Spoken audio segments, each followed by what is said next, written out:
ਦੀ ਖਬਰ ਵੱਲ ਚਲੀਏ ਤੇ ਵਾਈਟ ਹਾਊਸ ਦੇ ਵਿੱਚ ਇੱਕ ਵਾਰੀ ਫੇਰ ਜਿਹੜੀ ਮੀਟਿੰਗ ਆ ਉਹ ਚੱਲ ਰਹੀ ਹੈਗੀ ਆ ਯੂਕਰੇਨ ਦੀ ਪੀਸ ਟਾਕ ਨੂੰ ਲੈ ਕੇ।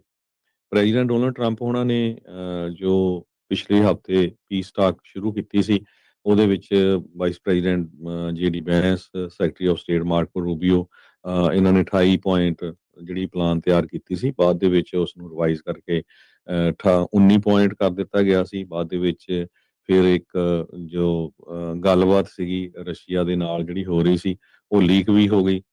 ਰਸ਼ੀਆ ਵਾਲੇ ਪਿੱਛੇ ਨੂੰ ਹਟ ਰਹੇ ਹੈਗੇ ਆ, ਪਰ ਯੂਕਰੇਨ ਵਾਲੇ ਹੁਣ ਐਗਰੀ ਕਰ ਰਹੇ ਆ ਵੀ ਠੀਕ ਆ, ਆਪਾਂ ਇਸ ਪੀਸ ਟਾਕ ਨੂੰ ਜਿਹੜਾ ਆ ਅੱਗੇ ਚਲਾਵਾਂਗੇ ਤੇ ਜਿਹੜੀ ਲੜਾਈ ਆ ਉਹ ਖਤਮ ਕਰਨ ਦੇ ਲਈ ਆਪਾਂ ਰੈਡੀ ਹੈਗੇ ਆ।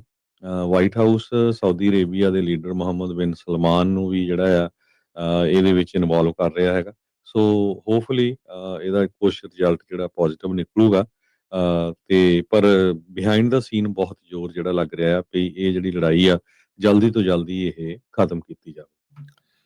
ਦੀ ਖਬਰ ਵੱਲ ਚਲੀਏ ਤੇ ਵਾਈਟ ਹਾਊਸ ਦੇ ਵਿੱਚ ਇੱਕ ਵਾਰੀ ਫੇਰ ਜਿਹੜੀ ਮੀਟਿੰਗ ਆ ਉਹ ਚੱਲ ਰਹੀ ਹੈਗੀ ਆ ਯੂਕਰੇਨ ਦੀ ਪੀਸ ਟਾਕ ਨੂੰ ਲੈ ਕੇ।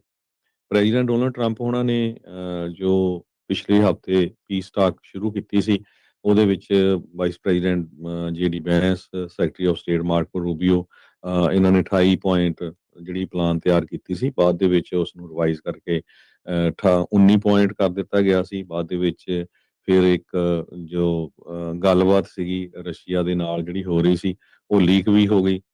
ਰਸ਼ੀਆ ਵਾਲੇ ਪਿੱਛੇ ਨੂੰ ਹਟ ਰਹੇ ਹੈਗੇ ਆ, ਪਰ ਯੂਕਰੇਨ ਵਾਲੇ ਹੁਣ ਐਗਰੀ ਕਰ ਰਹੇ ਆ ਵੀ ਠੀਕ ਆ, ਆਪਾਂ ਇਸ ਪੀਸ ਟਾਕ ਨੂੰ ਜਿਹੜਾ ਆ ਅੱਗੇ ਚਲਾਵਾਂਗੇ ਤੇ ਜਿਹੜੀ ਲੜਾਈ ਆ ਉਹ ਖਤਮ ਕਰਨ ਦੇ ਲਈ ਆਪਾਂ ਰੈਡੀ ਹੈਗੇ ਆ। ਵਾਈਟ ਹਾਊਸ ਸਾਊਦੀ ਅਰੇਬੀਆ ਦੇ ਲੀਡਰ ਮੁਹੰਮਦ ਬਿਨ ਸਲਮਾਨ ਨੂੰ ਵੀ ਜਿਹੜਾ ਆ ਇਹਦੇ ਵਿੱਚ ਇਨਵੋਲਵ ਕਰ ਰਿਹਾ ਹੈਗਾ।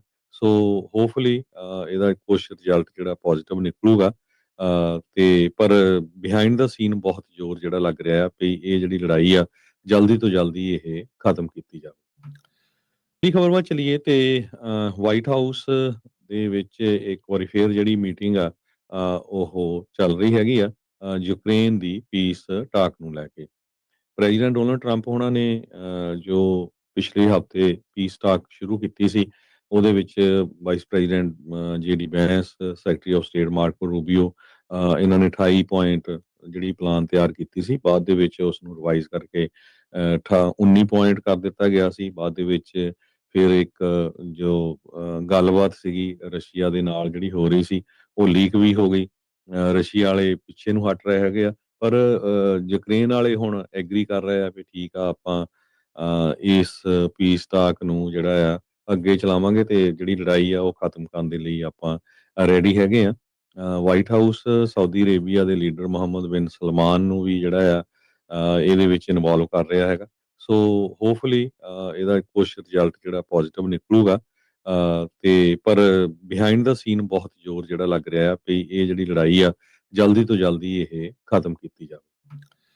ਦੀ ਖਬਰ ਵੱਲ ਚਲੀਏ ਤੇ ਵਾਈਟ ਹਾਊਸ ਦੇ ਵਿੱਚ ਇੱਕ ਵਾਰੀ ਫੇਰ ਜਿਹੜੀ ਮੀਟਿੰਗ ਆ ਉਹ ਚੱਲ ਰਹੀ ਹੈਗੀ ਆ ਯੂਕਰੇਨ ਦੀ ਪੀਸ ਟਾਕ ਨੂੰ ਲੈ ਕੇ।